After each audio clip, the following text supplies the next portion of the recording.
Fala galera, aqui é o professor Matheus e vamos trabalhar agora a multiplicação de números naturais. Bom, vamos pegar um valor A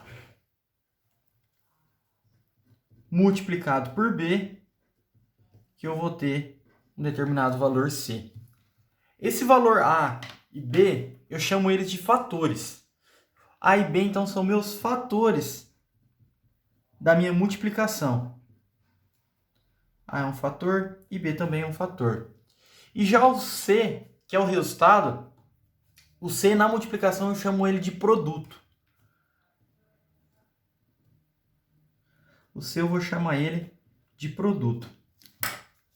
Bem, então, quando a gente trabalha com multiplicação de fatores, é imprescindível a gente trabalhar com multiplicação sem saber tabuada. Tem que saber tabuada para a gente trabalhar com multiplicação, não tem como.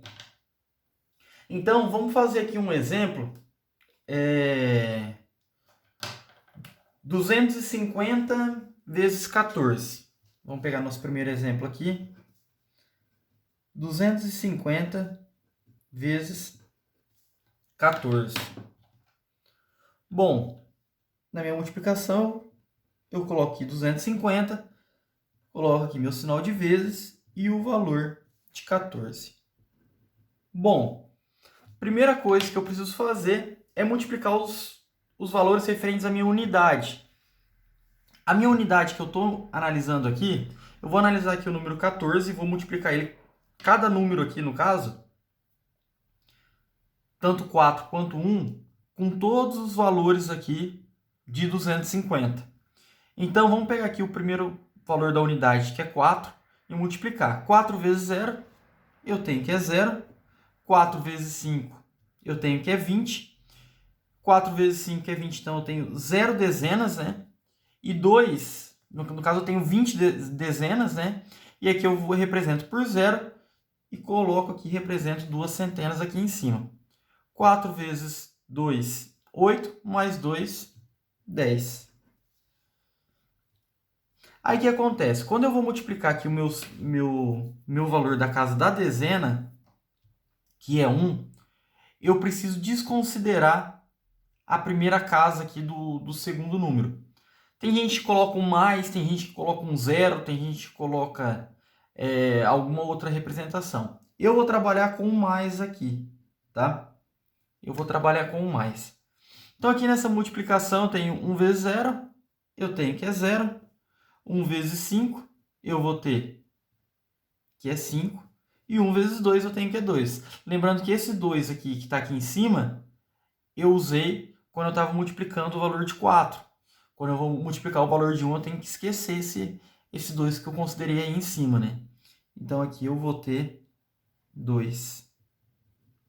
Bom, 0 mais nada, eu tenho 0. 0 mais 0, 0. 0 mais 5, 5. E 1 mais 2, eu tenho 3. Então, meu valor aqui é de 3.500. Bom, já vamos fazer aqui mais um exemplo. Vamos pegar aqui o exemplo 2 e vamos fazer 512 vezes 102.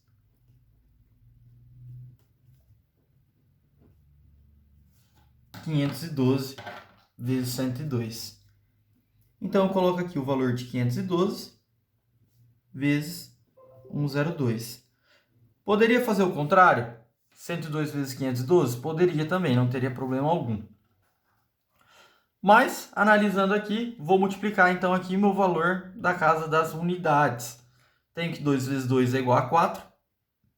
2 vezes 1, 2. 2 vezes 5, 10. Quando eu multiplico agora os valores referentes à dezena, eu tenho que pular a primeira casa, né? Pular, no caso, a casa das unidades, porque eu estou trabalhando com dezena. Porém, o meu valor aqui é 0. 0 multiplicado por qualquer número vai ser 0.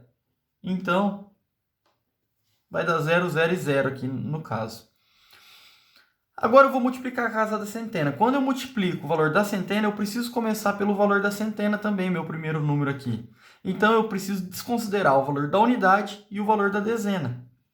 No caso, então, aqui você pode pôr um zero ou o sinal de mais, mas aqui não tem nenhum significado aqui, no caso, os valores da unidade e dezena, quando a gente multiplica por 1.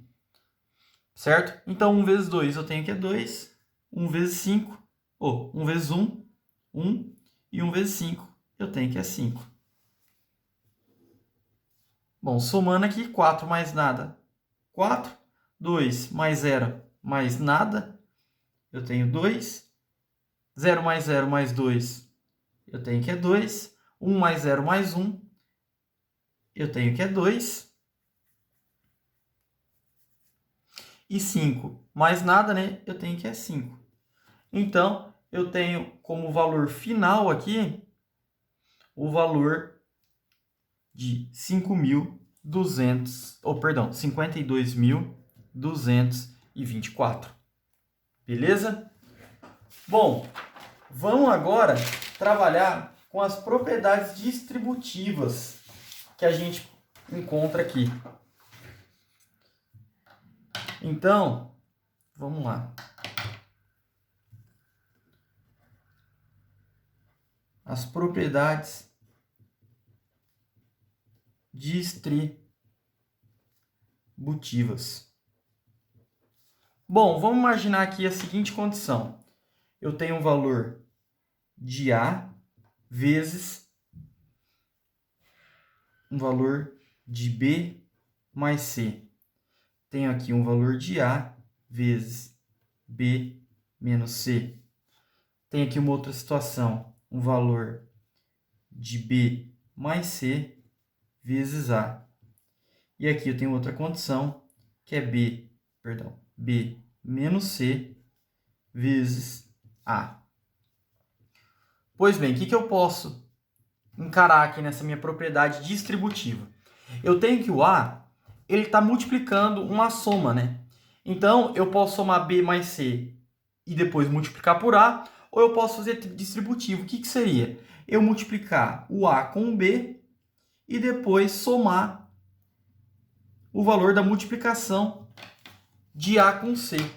Eu teria, então, A vezes B mais A vezes C. Nesse segundo exemplo, eu tenho A vezes B. No caso aqui, na situação, eu tenho B menos C, né? Em B menos C vai ser a mesma coisa. A única coisa que vai mudar vai ser o sinal, né? Porque, então, aqui eu tenho A vezes B e depois eu vou ter menos A vezes C.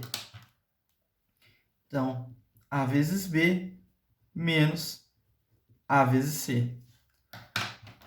A condição aqui, se eu colocar o parênteses antes, não vai mudar em nada meu fator. Só vai mudar a ordem. Aqui eu vou ter B vezes A e C vezes A. Vai ser a mesma condição. O resultado vai dar o mesmo.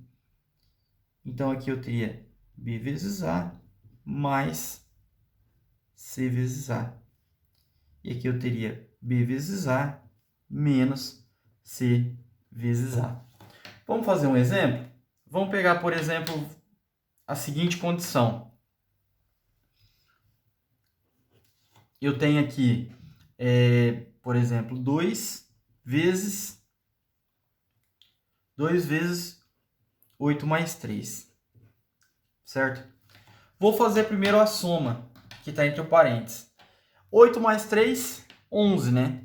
Então, isso aqui é a mesma coisa que 2 vezes 11. 2 vezes 11, 22. Agora, se eu for resolver essa equação na minha propriedade distributiva, eu vou multiplicar aqui o 2 por 8 e o 2 por 3. 2 vezes 8 é igual a 16, mais 2 vezes 3, que eu tenho que é 6. Então, 16 mais 6, eu tenho que o meu valor vai ser de 22. Então, meu resultado vai dar o mesmo, porém eu consigo fazer pela minha propriedade distributiva.